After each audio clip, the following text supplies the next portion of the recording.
ফুসফুসের মাধ্যমে রক্তে অক্সিজেন সরবরাহে যাতে কোনো প্রতিবন্ধকতা সৃষ্টি না হয় সেজন্য চিকিৎসকেরা স্বাস্থ্যকর খাবার খেতে পরামর্শ দেন। কিন্তু প্রতিনিয়ত ধুলাবালি, ধোঁয়া ও দূষণে নগরীতে থাকার কারণে ফুসফুসের নানা রোগ দেখা যায়। বিশেষ করে অধূমপায়ী যদি কোনো ধূমপায়ীর সংস্পর্শে যান তাহলে তার ফুসফুসও আক্রান্ত হওয়ার সমূহ সম্ভাবনা আছে। যে 5টি খাবার খেলে ফুসফুসের রোগ থেকে আপনি বেঁচে যাবেন সেগুলো নিয়েই আজকের আয়োজন। চলুন জেনে আসা যাক।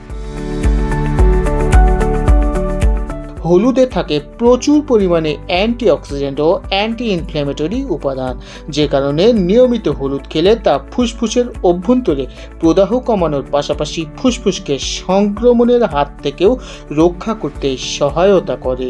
রান্নায় হলুদ ব্যবহারের পাশাপাশি হলুদ চা কিংবা হলুদ মেশানো দুধও খেতে পারেন। কুমড়ার বীজে থাকে বিটা ক্যারোটিন, লুটেইন, জিক্সানথিন। এগুলো ফুসফুসের অভ্যন্তরীণ প্রদাহ কমাতে ও হাঁপানি আক্রান্তদের ক্ষেত্রে ওষুধ হিসেবে কাজ করে। তাই আপনার খাবারের তালিকায় এখনই যুক্ত করুন কুমড়ার বীজ। ক্যাপসিকাম দেখতে যেমন সুন্দর তেমনি পুষ্টিগুণেও ভরপুর। নিয়মিত ক্যাপসিকাম খেলে তা ফুসফুসকে সুস্থ রাখে, সেই সঙ্গে হাঁপানি বা ফুসফুসের অন্যান্য রোগের ঝুঁকিও দূর করে। ফুসফুস ভালো রাখার জন্য অব্যর্থ মহৌষধ হলো গ্রিন টি। এতে রয়েছে অ্যান্টি ইনফ্ল্যামেটরি বৈশিষ্ট্য যা ফুসফুসে প্রদাহ কমায়। গ্রিন টিতে রয়েছে অ্যান্টিঅক্সিডেন্ট যা ফুসফুসকে ক্ষতির হাত থেকে রক্ষা করে। বিটরুট আমাদের ফুসফুসকে বিভিন্ন ধরনের রোগ ও সংক্রমণ থেকে দূরে রাখে।